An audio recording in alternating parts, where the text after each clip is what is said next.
All right, let's dive in. Today, we're going to talk about a skill that is absolutely essential for a free society, but, well, let's be honest, it feels like it's getting rarer by the day. We're talking about civil disagreement. How do we argue about the big, important stuff, the things we care about deeply, without deciding that the other side is the enemy? Let's get into it. You know, if you've got a country full of free people, you're going to have a country full of different opinions, different backgrounds, and different beliefs. It's just how it works. So, disagreement? That isn't a bug in the system, it's a feature. The real question, the one we all have to wrestle with, isn't how do we get everyone to agree? That's impossible. The real question is, how do we handle it when we don't? So here's the plan for our explainer. First, we're going to talk about why argument is actually a necessary part of freedom. Then, we'll draw a really important line between healthy disagreement and toxic division. After that, we get practical with 5 core principles for having better arguments. And we'll wrap it all up with a simple action plan you can start using, well, today. Okay, so let's dig into that first big idea. Why exactly is arguing not just something we put up with, but something that's actually essential in a free country? I mean, just think about it for a second. The entire US Constitution was basically designed for a society where people wouldn't agree on everything. The founders didn't fear disagreement. They actually built a whole system to manage it. They knew that when you get a bunch of different people together, they're going to have different priorities. And it's through all that debate and dissent that we actually hash out better ideas. So when you see a passionate argument, you're not seeing a system that's broken. You're seeing it do exactly what it was designed to do. So, the argument itself isn't the problem. The real danger that shows up when our disagreement turns into contempt. And what is contempt? It's the feeling that the people who disagree with you aren't just wrong, they're worthless. It's that moment we stop talking about ideas and we start, dehumanizing the people who hold them. And that is the exact point where a government by the people starts to fall apart. And this brings us to probably the single most important distinction we're going to make today, and that is the huge difference between disagreement and division. They might sound like the same thing, but honestly, they are worlds apart.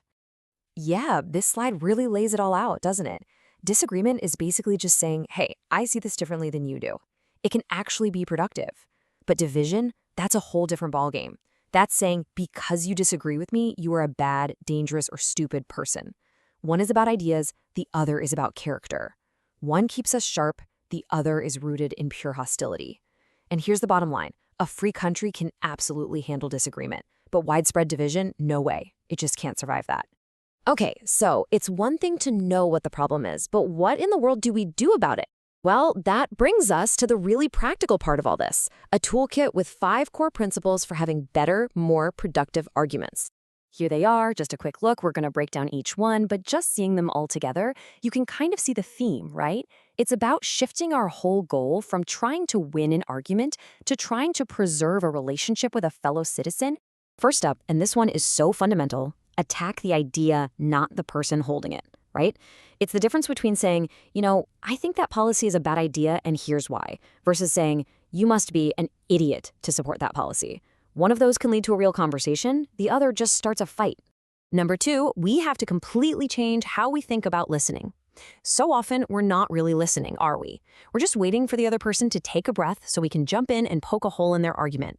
But really listening, it's not a sign that you're weak or that you're giving up. It's actually an act of intelligence. It's the best tool we have to figure out what's really going on. Okay, principle number 3 is all about the words we choose. It is so easy to reach for the biggest, most dramatic words we can find, right? To say something is the worst thing in history or that our opponents always want to destroy the country. But all that hyperbole does is add fuel to the fire. Precise, careful language, it does the exact opposite. It cools things down and actually lets people understand each other. Now, this next one, it's a real mindset shift. We have to try to start from the assumption that the person we're talking to means well. They're not some comic book villain, they're just a neighbor who's lived a different life, seen different things, and because of that, has come to a different conclusion. That doesn't mean you have to agree with them, but it does mean you start from a place of basic mutual respect. And the final principle, compromise. I know. In our world today, compromise can feel like a dirty word, like you're betraying your side. But in a big, diverse country, it's not a weakness. It's an absolute necessity. It's the price we all agree to pay to live together peacefully without having to resort to force. Honestly, it's a sign that democracies actually work. So, before we get to our last section, let's just pause here for a second. This is a question we should all ask ourselves, personally. It's a good thing to have strong beliefs and convictions, but have we let those strong beliefs curdle into contempt for people who see the world differently? The answer to that question really shapes not just how we talk to each other, but who we are. So, how do we take all these big ideas and actually make them real in our lives? Let's wrap this up with a simple, concrete plan of action that any one of us can start. Look, this isn't rocket science. Here are 4 things you can literally do this week.